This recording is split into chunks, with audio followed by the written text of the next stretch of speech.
Two voices laughed in my kitchen like they owned the air I breathe. "Got the old man's house in the bag," my son said. "Next stop, dump him in a home." I lifted my hand from the grain of the oak door and pressed record. I'm Raymond Carter, Ray to most, 78 years old, retired homebuilder, a man whose joints complain louder than the radio but whose hands still know how to read wood. I live on the south end of Chillicothe, Ohio, in a one-story ranch that I framed myself when Reagan was on TV telling us morning had come to America. Every thumbprint in these joists, every pencil mark ghosting along baseboards belongs to me and the woman I loved. This house is my heartbeat with drywall. Tonight, my youngest, Evan, stood at my kitchen table with his wife, Kelsey, like two people casing a place they planned to sell by Saturday. They had folders, glossy brochures of memory care and resort-style living, and a cheerful spreadsheet with my Social Security check factored like a coupon. I had a digital recorder the size of a car key warmed by my palm. "Dad," Evan started when I stepped in. He wore a jacket that cost more than one of my miter saws and a smile I didn't recognize. "We brought the papers to make things easy. We just need your signature so the deed can move to my name like we discussed. Then you can relax. No more lawn, no more repairs. We found a great place up in Westerville. They have bingo and a crafts room." "Crafts," I said, letting the word sit between us. "I built 52 houses in Ross County. I didn't craft them. I built them." Kelsey placed a silver pen by the manila folder. "It's for your own good, Ray, and probate is a nightmare. Everyone says the smart way is to transfer now." The pen felt like a needle in my eye. I picked it up and clicked it. Then I clicked the recorder in my fist. "I'll read every page," I said. My voice surprised me, steady, not a tremor in it. "And I'll call Megan and Daniel before I sign anything." Evan's jaw went tight. "We don't need to involve your other kids. They'll just make this harder." "Harder for who?" I asked. He stepped onto the back stoop to answer a call. Through the mesh of the screen, I heard him whisper, "We're good. He'll sign. I'm not keeping this house 30 days. As soon as I've got title, we list. And no, forget the fancy place. County facility takes Medicaid pending. He'll be fine." My chest went cold. Not mad yet. Not wounded. Something in between. A quiet, wintering steel I didn't know I had left. I eased the recorder against the screen. I caught every one of his words. When he came back in, I was smiling. The way you smile when a dovetail slides in perfect. Not big, just certain. "Evan," I said, "come closer." He did, with practiced, gentle hands, the kind he used to schmooze clients in Columbus. "Dad, this is—" "The old man recorded you," I said softly, and set the recorder on the table like a fifth person. "Start thinking about how you're going to explain that." Kelsey's coffee cup missed the saucer and shattered. Evan went bone white. For a second he seemed like a boy again, caught with a slingshot in his pocket. "It's not what you think," he blurted. "I'm trying to protect you." "Protect me from what?" I asked. "My bed? My porch swing? The tomatoes I started from seed?" He didn't answer. And then, because I had spent the last 2 years learning to trust my gut again, I excused myself to the hallway, pulled out my phone, and dialed my other kids. "Meg," I whispered when she picked up. "Bring Daniel. Now." By the time their headlights swept the living room, the folder lay open, and my recorder sat in the center of the table. I let it speak. I let Evan's whisper turn the kitchen air heavy. I watched my daughter's face go from confusion to fear, to a heat I hadn't seen since she was a teenager defending her brothers on the schoolyard. I saw my middle boy, the state trooper, square his jaw, set his cap on the chair back, and become the law and the sun at once. "Sit," I said to all 3 of my children. My hands had built this table. It could hold us. "I am not a ward of anyone," I told them. "I balance my checkbook every month. I sand by ear. I still remember the smell of Lena's hair after rain." Saying my wife's name filled the room with her again. The lemon oil she used on the banister, the casserole dish with the tiny chip in the handle. No one spoke for a breath. Outside, a CSX train moaned through town. The clock over the stove hummed. Then Daniel leaned forward. "Dad, Do you want me to handle this officially? I looked at my youngest. He stared at his lap, knuckles white. This was the kid who scraped his knees on our driveway learning to ride without training wheels. The kid who refused to eat anything green until 3rd grade. Somewhere along the way, he started talking in percentages. What I want, I said finally, is for you to hear everything I've heard. Then we'll decide. I pressed play. The rest of that night, my house didn't breathe. The recorder did it for us, air vibrating with proof you can touch. When the last whisper faded, I felt the room tilt, like a trailer on a hitch that's not quite locked. I set my palm against the table's edge to stop it. Okay, I said to my children, now we tell the truth in here. All of it. And we did. Before I move on, if this story is landing with you, if you've ever sat at a table like mine, tell me where you're listening from in the comments. If you'd like to ride along for more stories like this, give this a like and subscribe. I don't say that like a salesman. I say it like a granddad who's grateful you're here. The thing about wood and about men is you can't know our strength by the smooth parts alone. You need to see the knots.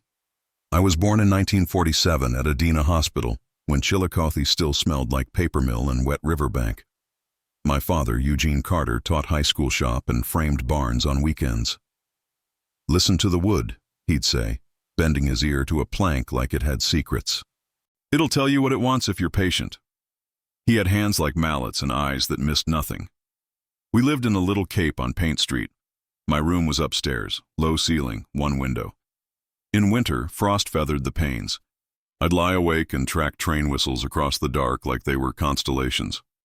By 14, I was a lanky boy with a growing collection of calluses.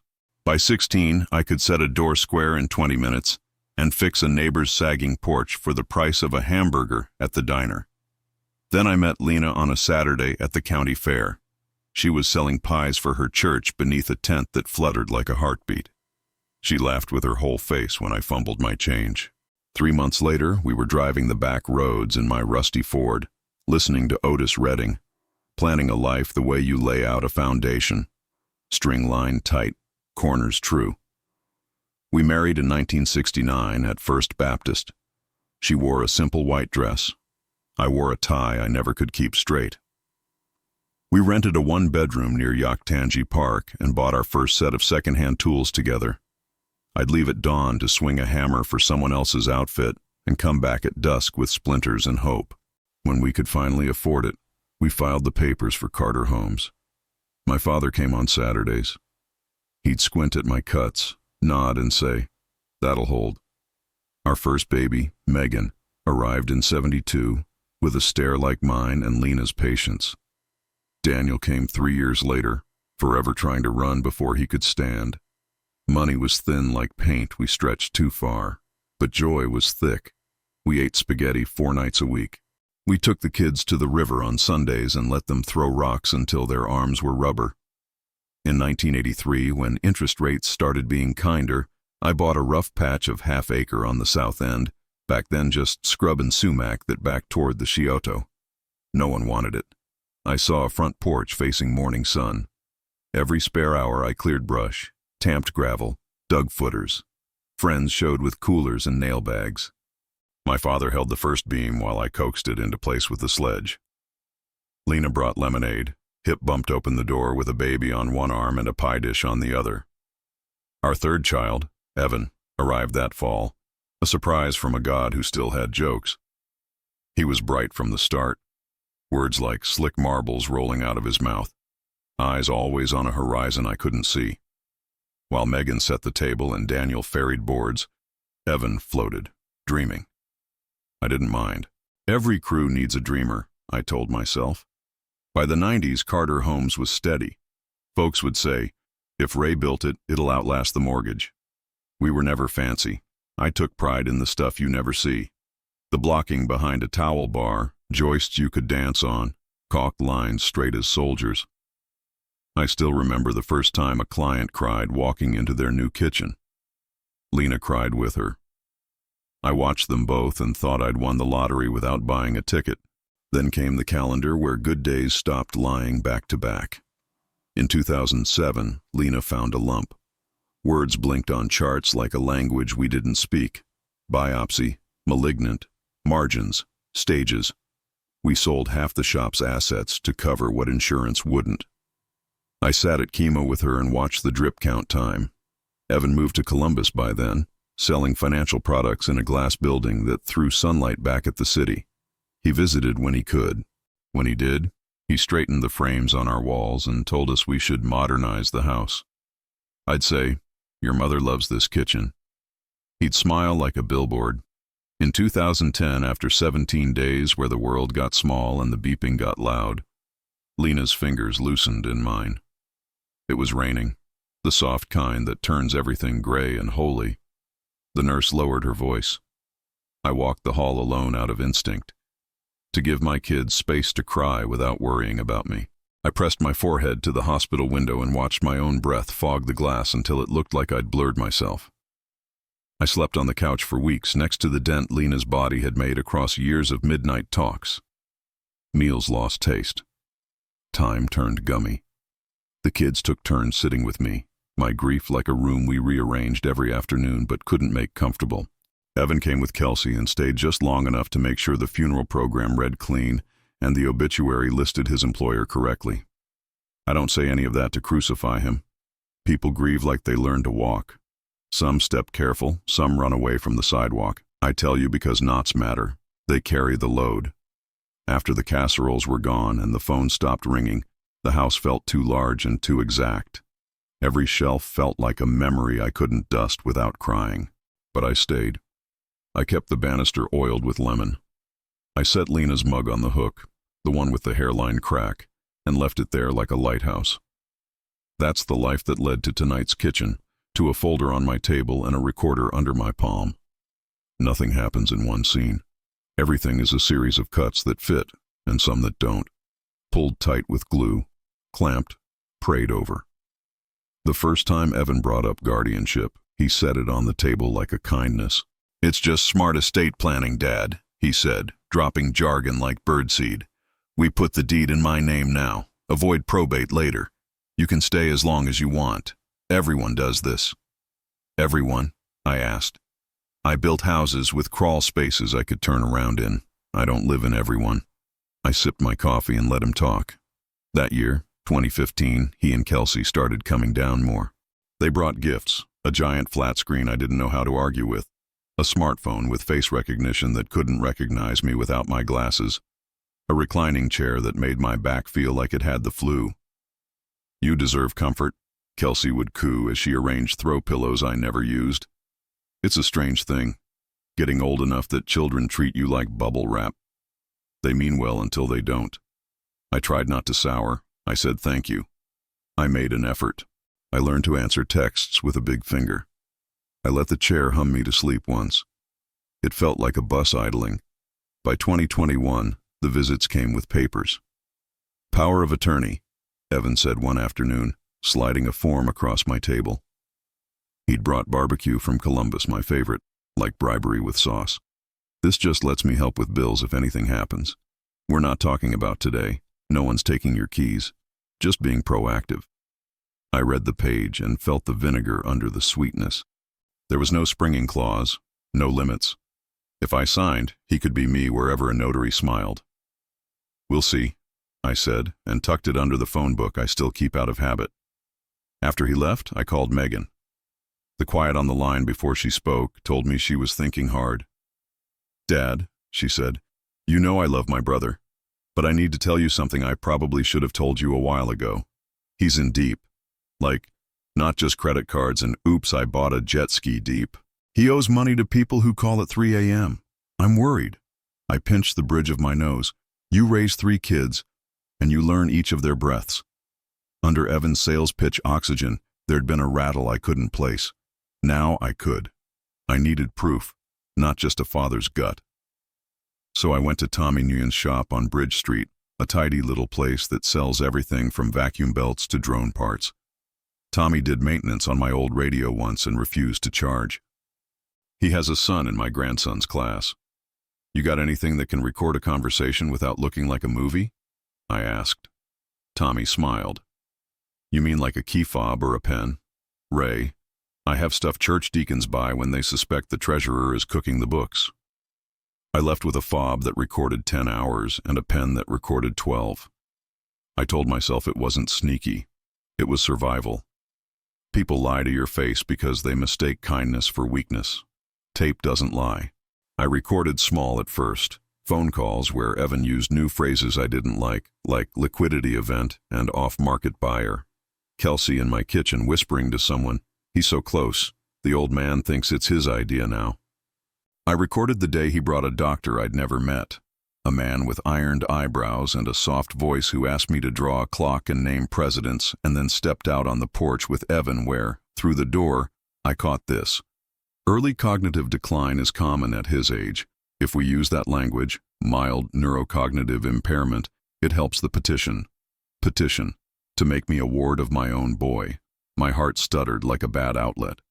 I sat with that word until it stopped being a thunderclap and became wood I could see. A 2x6 I could mark, cut, nail. I called Daniel. He answered on the first ring. "Dad," he said. His voice carries highway in it. Hours in a cruiser, ears tuned to what's off. "I need you to come by this weekend," I said. "You okay?" "I don't know, but I will be." The next Sunday was the day the mask fell. Papers, coffee, a pen. Kelsey's laugh like keys in a pocket. Evan's whisper at the screen door.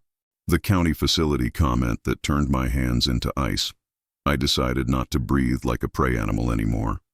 I decided to be the man who leveled whole rooms by eye. So when I said, "The old man recorded you," and watched my boy's face melt into something human and scared, I felt a fraction of peace, the kind that comes when a stubborn board finally slides into place and you know it's going to hold. When Megan and Daniel knocked, it sounded like two parts of my life asking to be let back in. We sat at my table with coffee cups for armor. Daniel placed his trooper's cap on the chair back like a warning that we were going to stay civil regardless of the weather. Megan slid her hand onto mine and pressed, pulse against pulse. I set the recorder down and pressed play. Evan's voice on the porch. Cool, hurried. "As soon as I've got title, we list." Kelsey's whisper in my kitchen. "He's almost there. Don't bring the others into it." The doctors measured euphemisms. Mild decline. Helps the petition. I watched my youngest flinch at his own sound, the way a carpenter jumps when a nail bounces and nearly catches the eye. Every so often he'd look at the pen like it was loaded. "Evan," Megan said when the last file ended, "do you know what this is? Do you understand the words elder financial exploitation?" He rubbed his face hard with both hands. "You don't get it. I'm in trouble. I didn't want to dump him anywhere. I wanted the house so it wouldn't sit. So we could what?"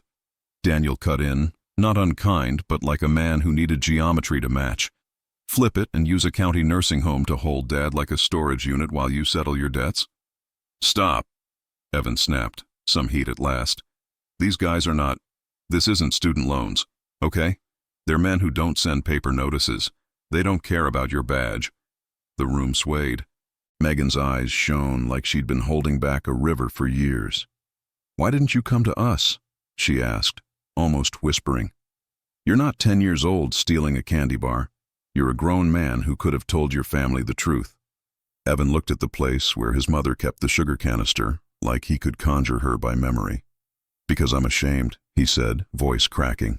"Because every phone call with you people is you telling me how proud Mom would be of the teacher and the trooper. And what am I? A salesman who got sold." Shame has a smell. Metallic, sour. It filled my kitchen like a bad wire. I got up, slow as Sunday, and fetched a leather folder I've kept in my closet behind Lena's winter coats. When I set it on the table, the room changed temperature. "In 1983, I said, I didn't just buy this lot. I bought the wedge that runs behind the neighbors almost to the river. 3 lots, technically, fews now. I never told anyone. I planned a surprise for your mother, maybe a pavilion by the water when Carter Holmes turned 30. Life didn't cooperate. But I kept the papers. Last year, when I started to feel funny about the way some of these conversations were going, I got that wedge appraised. $750,000 if subdivided as is. Daniel let out a low whistle. Megan covered her mouth. Evan's eyes went dark, flickered. I also went to see a lawyer, I said. A good one who doesn't own a billboard, Jared Whitcomb, office next to the courthouse. I executed a new will and put language in place to protect me from anyone trying to run me through a guardianship process under false pretenses. Jared filed a complaint with the state medical board against your doctor friend, using recordings I didn't obtain illegally because I live here. It's my home, and Ohio's a one-party consent state. Daniel, who doesn't usually praise unless you earn it, nodded once like he'd learned something new about me. Smart, he said. The wedge, I went on, touching the folder, will go to Megan and Daniel equally when I'm gone, with instructions to build something for this town in your mother's name, if you can manage it without going broke. A pocket park, a dock, a memorial bench.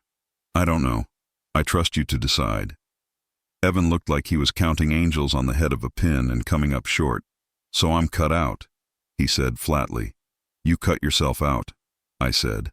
The words tasted like dust, but I'm not here to punish. I still believe in you because you're mine. What I want is accountability and a chance to fix what can be fixed. And I want you to sign a notarized statement tonight. You withdraw any claim on my house. You acknowledge the recordings. You agree not to file any guardianship petition. You return any duplicate keys and documents you have. In exchange, I won't press charges. Daniel won't either. Not unless you keep going the way you've been going. Kelsey's spine went stiff. We should talk to a lawyer, she said. You should, Daniel replied. But I can also call 2 deputies and make this whole conversation change shape. Your call. Evan's shoulders collapsed. He put his face in his hands and cried. For a long time, he didn't say anything. When he finally did, it was a boy's voice. I'm sorry, Dad.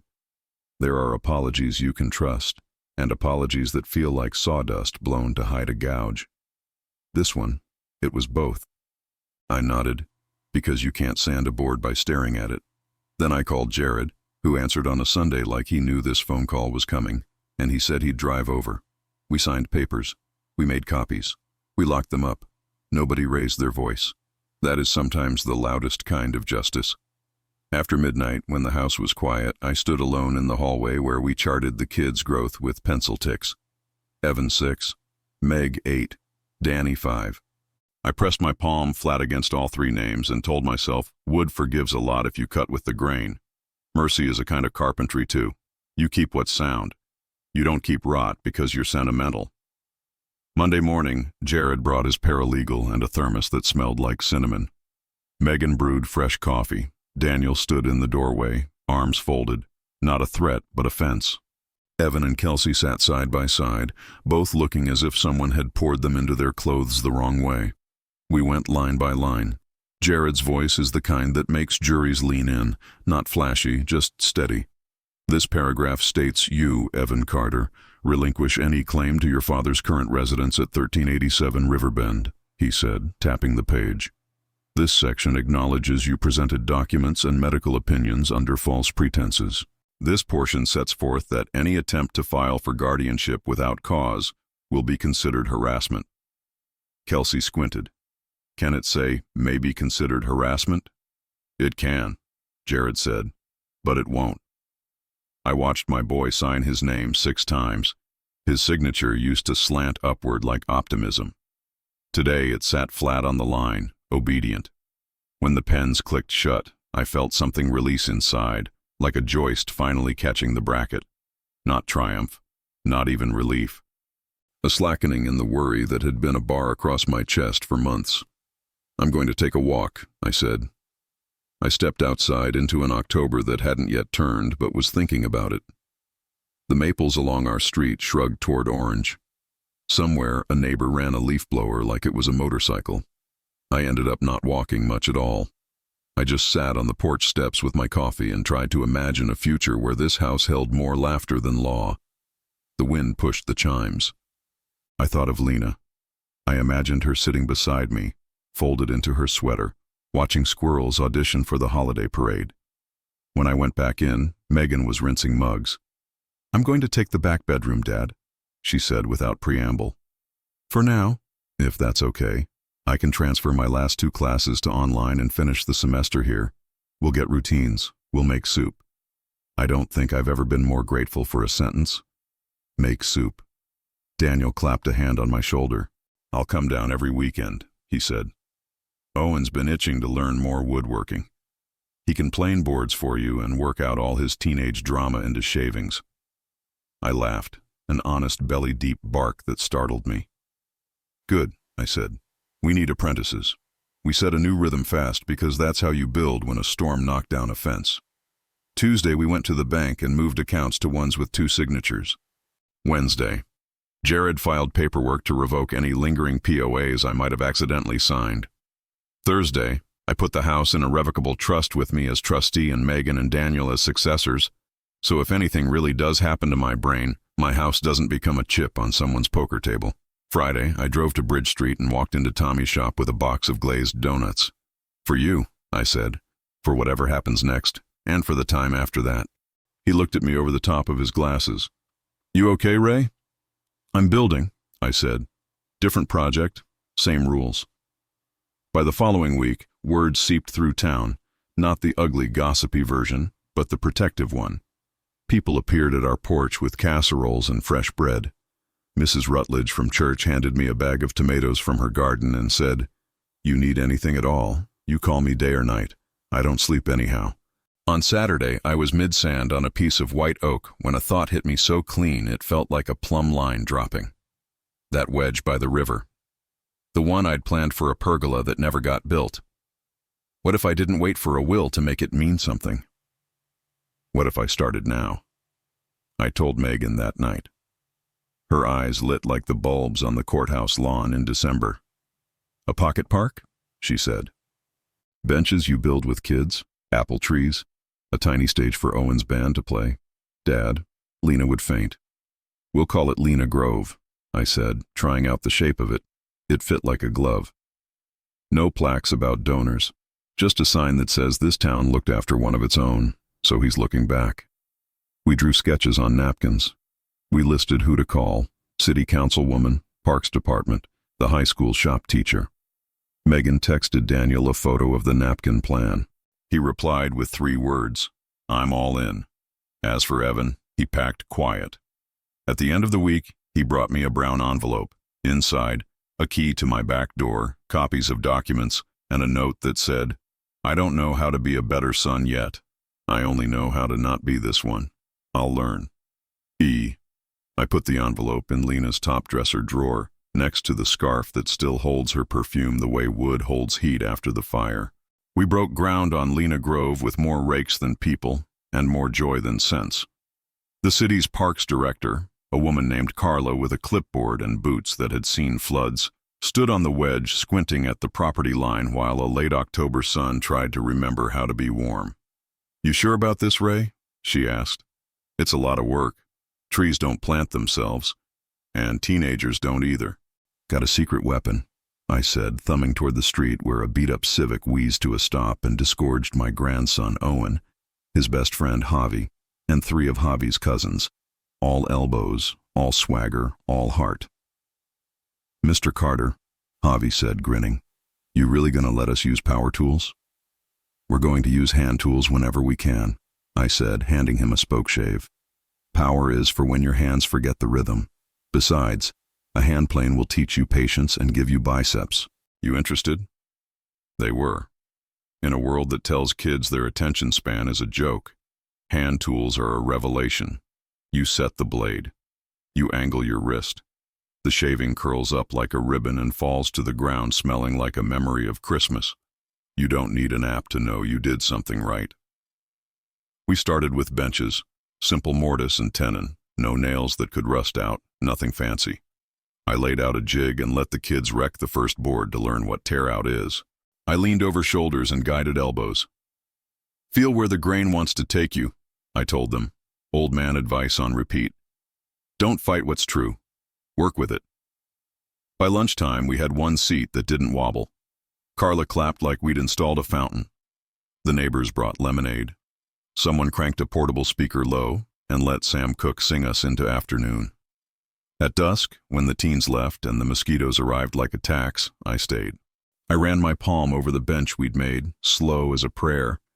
I looked toward the river and saw Lena in the tilt of the water. That week, small good things multiplied. Our church youth group added paint to the to-do list. The local nursery donated saplings, 2 maples, 3 honey locust, a pear tree that looked like it wanted a poem. The mayor, who's twice come to buy a Carter Homes bookshelf and talks like we're cousins, stopped by with hot cocoa and said the city could help with a small grant if we wrote a letter. Megan wrote the letter like a love note to this town. At home, Megan made soup like she promised. Butternut with a kiss of nutmeg. Potato leek that tasted like January should. We fell into rituals. Morning coffee on the porch, afternoon check-in phone call with Daniel, evening crossword where we cheat only for proper nouns nobody should know. At night I slept without that old quick wakefulness like someone had taken a hammer off my chest. On Thursday I got a call I'd been expecting. "Mr. Carter," a crisp voice said. "This is Investigator Fields with the State Medical Board. We've reviewed your complaint and the audio you provided regarding Dr. Khan. We're moving forward with disciplinary actions. We may need you for a statement." I thanked her and hung up. You don't high-five the air when a doctor loses his license. But you do allow yourself a steady breath that says, you told the truth, and someone believed you. Friday evening the doorbell rang. It was Kelsey. She stood on my porch steps with a tote bag and a face a little less lacquered than usual. "I'm leaving Evan," she said, no preamble. "I thought I could clean up the mess and keep the benefits. I can't. That's not how this works. I'm not here for absolution. I just wanted to return this." She handed me a photo. Evan at 8, missing front tooth, holding a birdhouse he built at Vacation Bible School, paint peeling in the corners, pride like sunlight. "Thank you," I said. I wanted to ask if she was safe, if she had a plan, if she needed a pie recipe her mother never taught her. Instead, I held the photo and felt time collapse into itself. Saturday morning, Owen and Javi arrived early. "Can we build a signpost?" Owen asked. "For the entrance? Like the ones at state parks with big serif letters? We could route them by hand." "We can," I said, "and we will. But first we set the posts for the next bench, because nothing welcomes people like a place to sit." We dug holes. We dropped in concrete. We braced the posts and stood back, breath pluming, to watch them set. I felt an absurd, pure joy then, the kind that doesn't need a moral. Building has always been my language. Teaching is how I remember I'm still fluent. You think forgiveness is a door. Turns out it's a hinge. It squeaks. It needs oil. It moves slowly until it doesn't. In November, the first hard frost made our yard snap. The pear tree in Lena Grove wore sugar like jewelry. I walked the path we'd roughed in and pictured spring blooms holding court while teenagers feigned indifference. Each morning I checked my list. Replace the cracked outlet in the living room. Call the city about trash cans for the park. Teach Owen how to sharpen a plane iron on a waterstone. Small, human work. It kept the big feelings from knocking me flat. On a Wednesday, I found Evan's tie crumpled at the back of the hall closet like a passed-out snake. It must have fallen from some long-ago hook. I sat on the step with the tie in my hand and let grief do what it wanted, which was make my throat ache and my eyes flood. Not grief like before, the tidal one that swept out whole rooms. A local rain, enough to wet the ground. Megan heard me, came to the stairs, put a hand on my shoulder. "He called me," she said, voice careful. "He's in Indiana, Muncie, working at a small furniture factory his friend owns. Says he's on cash, no credit cards. Says he's going to meetings. Debtors Anonymous. Therapy Tuesdays and Fridays." I told him that's good. That we're here. That you might not be ready to hear it. "I am ready to hear it," I said. It was true. Hearing is free. Trust isn't. We went back to the kitchen where the radio gently sacrificed oldies from a local station. Megan sliced apples with the efficiency of a field medic. "I think we invite him for Christmas," she said. No expectations, just a seat and a plate. Daniel called that night from his cruiser to second the motion. "I'll be there," he said. "If it goes sideways, I'll be the wall." Saturday, The boys arrived with their habitual noise. They smell like laundry detergent that missed a spot and thrift store cologne and young dog. We did edge rooting on the signpost and made a mess of sawdust that glowed in the light. I showed them how to burnish letters with a spoon to make the paint recess sit clean. Javi looked up mid-work and asked, casual as anything, "You think your son will help out when he comes back?" "I don't know," I said truthfully. "I hope one day he wants to learn which way the grain runs." The week after Thanksgiving, turkey carcass simmered into soup, football still a background hum.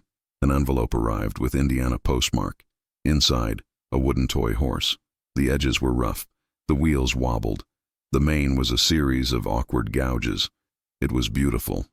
The note was one line. "I'm learning." I set the horse on the shelf next to a birdhouse that still sheds blue paint flakes if you look at it. I took a picture of both and texted it to Evan. He replied with a heart, then immediately sent, "Sorry, habit." Then, "Thank you." That night I sat at the kitchen table and wrote him a letter on actual paper, slow as a man learning to speak after an injury. "Son," I wrote, "wood doesn't forget the blade that cut it, but it can carry new cuts and still be strong. If you're willing, come for Christmas Eve. We'll go easy, we'll eat. If you need a job for your hands while your mouth finds words, I've got plenty. Love, Dad." I folded it. I licked the envelope. The glue tasted like elementary school. I put on my coat and walked it to the mailbox, steps crunching on frozen grass. Megan tucked her head out as I came back in. "You okay?" "Yeah," I said, honest. "I think this is what okay feels like at my age. Like a plane iron that's sharp enough but still needs stropping." We both laughed, the kind you do when the metaphor is too on the nose to ignore. We opened Lena Grove on a Saturday that pretended to be spring even though the calendar still wore a scarf. The high school jazz band played under a pop-up tent that tried to take flight every third gust. The mayor gamely cut a ribbon with scissors so big they looked like a prop from a kid's show. Kids sprinted between saplings like they were in an obstacle course. Old men tested the benches and announced them good. Someone's aunt brought deviled eggs that should win an award. Carla from Parks gave a little speech that made me blush. "This started with one man and a memory," she said, "and look what we built." I stepped up to say thank you, and my throat closed for a second. I looked down at my hands, at the thin scars the years penciled in. I rubbed my thumb over the knuckle where I split it on a stubborn screw in '88 and thought, this is the map. I cleared my throat. "I don't have many words," I said, which was true and also false. "Just this. The only way wood doesn't warp is if you store it perfect. People aren't stored. We live. We get wet, we dry out, we bend. But if you brace us up against each other, if you bear the load together, we hold. This place is a brace. Thank you for holding me up when I needed it. I'm going to spend what I've got left helping hold you." The band swung into Ain't No Mountain High Enough. Owen and Javi pretended not to dance and definitely danced. Megan hugged me so tight my ribs negotiated a truce with my spine. After, as we gathered folding chairs, I saw a man in the shadow of the signpost, like he didn't want to spook the scene. Tall, winter pale, hands bare despite the chill, like he forgot the world requires gloves. "Hey, Dad," Evan said. Every plan I'd rehearsed, say his name, shake his hand, keep it short, evaporated. What came out was, "You hungry?" He laughed, relieved sun through cloud. "Always." At the house, we ate cold fried chicken and potato salad at my table. Megan made tea. Daniel arrived with Owen, who looked at his uncle like he was a new kid in class you want to be kind to, but you keep your best joke in your back pocket. Evan's eyes kept darting to the birdhouse and the toy horse. He didn't comment. He didn't apologize again. Maybe he'd learned apologies only walk so far. He asked me about the bench joinery. I stood up because I talk better standing when wood is in the sentence. "Through tenons," I said. "No fasteners. Draw board pegs." He nodded like he understood a tenth of it. "Could you show me sometime?" "Tomorrow," I said before my fear could talk. "You can sweep, then we'll talk about sharp." He slept on the couch that smelled like his mother's lemon oil. None of us slept much. The house held its own breath like it used to when storms rolled in, and the meteorologist told us to go to the basement, but we never did. Morning came pink like a shy friend. We went to the shop. I handed Evan a broom and a dustpan. He swept. He did it badly for 5 minutes and better after 10. I watched him learn how dust gathers, how you angle the pan to coax the last curl of oak shaving home. After, I put a plane on the bench and took it apart to show him how the frog sits against the body, how the iron and the cap iron meet. This is where sharp lives, I said. It's also where dull hides. You can't fix dull with force, only with attention. He looked me dead in the eye. I know, he said. We didn't solve anything, but we made shavings. We filled a box with curls that smelled like 1,000 kitchens. Conflict arrived not as a fight, but as a bill. A thin white envelope slid under my door like a snake. The return address, Franklin County Clerk of Courts. I felt my throat hitch. Evan was in the shop laying out lines. I opened it with a utility knife. Notice of hearing. Petition to establish guardianship. I felt like I'd been tapped behind the knees. For a second the room doubled. The petitioner's name wasn't Evans. It was a company I didn't recognize. 3 letters, cold as a motel. I took the paper to the bench and flattened it with my palm. Son, I said, and my voice came out civil, which was a miracle. Did you file anything in Franklin County? Evan read, went white, then red. No, I swear. That's one of the shell companies those guys use. If they can't get cash, they go legal.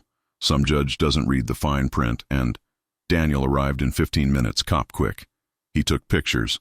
He called a clerk he knew.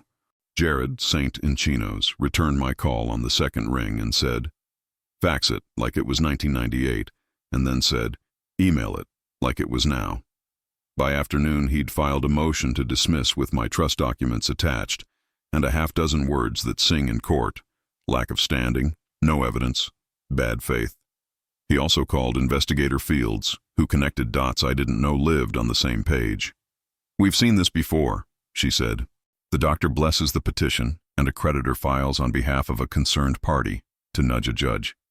The doctor is already suspended. This will go away. It did, on paper. In my body, it lingered. Fear is like that. It stains. That night, I found Evan smoking on the back steps. He never smoked before. The cherry of it glowed like a warning light. I'm sorry, he said to the dark. I lit the fuse, even when I'm not holding the match anymore. I sat beside him. The night smelled like cold dirt and wood smoke and a neighbor's laundry. Put it out, I said, nodding at the cigarette. He did. He rubbed the butt out with a care I didn't know he could muster. I went on. The way you teach a boy to swing a hammer without smashing his thumb. You can live different. You can be boring for a year. You can count cash and sweep floors and go to meetings and tell the truth until lies feel like splinters you can't tolerate. He laughed once, a bark. Be boring. Boring saves lives, I said. Boring raises kids. Boring keeps roofs on. He nodded. I'll try. Not try, I said. Do. And when you don't, call your brother before your bad ideas grow teeth. We went inside to leftover stew. Megan and Owen were quietly doing dishes, passing plates like a communion we invented. For the first time since all this started, I let my shoulders drop mid-meal. Christmas Eve arrived with a sky like brushed aluminum. We went to church and sang the carols you can sing even when your throat is a dry field. Back home we ate. We told the story where shepherds look up and a baby turns the world. Evan handed Owen a small box, a chisel sharp enough to warrant respect, honed by Evan himself. I saw the care in it and wanted to lay my head on the table and weep for how simple and complicated this all was. After dishes, I handed Evan an envelope. Inside, a key to the shop with a tag that said, "Use when asked." He read it. He looked at me. He nodded. We watched It's a Wonderful Life. Halfway through, when George Bailey is running through the snow shouting, "Merry Christmas, you wonderful old building and loan," I felt Lena's hand slide into mine the way memory sometimes feels like skin. The new year opened like a clean stud bay, space to run wire, to be careful, January in Ohio is a lesson in humility. The cold doesn't just visit, it rents a room. We worked in the shop in hats and fingerless gloves, breath and steam off the kettle making ghost speech. Evan showed up when he said he would. He sanded until his shoulders burned. He learned that sharp is a habit, not a mood. Sometimes the old language tried to stage a comeback. He'd get a call and go stiff. His voice would go salesman slick, and my stomach would not. But he'd hang up, walk outside, and come back with his face reset to a more honest shape. Once he handed me his phone. "Change the passcode," he said. "Make it something boring." "Okay," I said, and typed in the first date that came to mind, 07/12/1969, the day I married his mother. He didn't ask what it was. He didn't need to. We both smiled without looking up. We built a coffee table for Megan's front room from a slab of maple a client never picked up in '03. We cut bow ties to stitch a crack that ran like a river. I let Evan choose the placement. He set one too close to the edge. I told him. He took it out, pared the mortise clean, and reset it without sulking. I stood there uselessly proud. One afternoon, Daniel stopped by in uniform, sat on the stool, and watched us work. "This feels good," he said. "Like Dad made us a fort, and we're all in it again." "I did make you a fort," I said, "with 2x4s and borrowed tarps. You ate popsicles and declared war on nobody." In March, a letter with the medical board seal came. Dr. Khan surrendered his license. I read it aloud, not gloating, just to let the words do what they're supposed to do, mark a line between then and now. Spring wove itself into town the way it does, mud first, then hope. The pear tree in Lena Grove bloomed like an apology nobody had the right to receive, and we received it anyway. We added 2 more benches and a sandbox. Owen and Javi installed the sign they'd made, Lena Grove, in letters that caught the sun. On a Sunday that smelled like cut grass and grill smoke, Evan stood with me under the sign. He put his hand on the post like it was a headstone and a doorway. "I wish I'd met her like this," he said. "Not like the story I've carried. More like she was, like you talk about her." "Then meet her," I said. "Every time you sand an edge and don't cut a corner. Every time you come home when you said you would. Every time you build something that won't wobble when a kid climbs it." He nodded, eyes bright. He looked smaller and larger at once, the way a person gets when they finally put down something heavy. We're not a movie. There wasn't one big forgiveness, just 1,000 small ones. Some days I still feel the old ache when I pass the folder where we kept the bad papers. Some evenings Evan's voice goes sharp and I have to say, "Try again," and he does. It's work. It's worth it. If you stop by Chillicothe this summer, peek behind the South End houses, and you'll see a little park by a river. A man with old hands might be showing a teenager how to hold a chisel without bleeding. A young man might be sweeping like the floor is a thing he respects. 2 benches will be occupied by people who've never met me, which is the point. And a sign will say a woman's name who planted a family and didn't get to see it grow this way, but would approve. I sit sometimes at dusk in the shop, alone. The light goes honey. The plane on the bench feels like a friend. I run my thumb down its sole. I can hear my father in the rafters telling me to listen to the wood. I do. It says, "Keep going. Cut with the grain. Oil the hinge. Leave room for movement.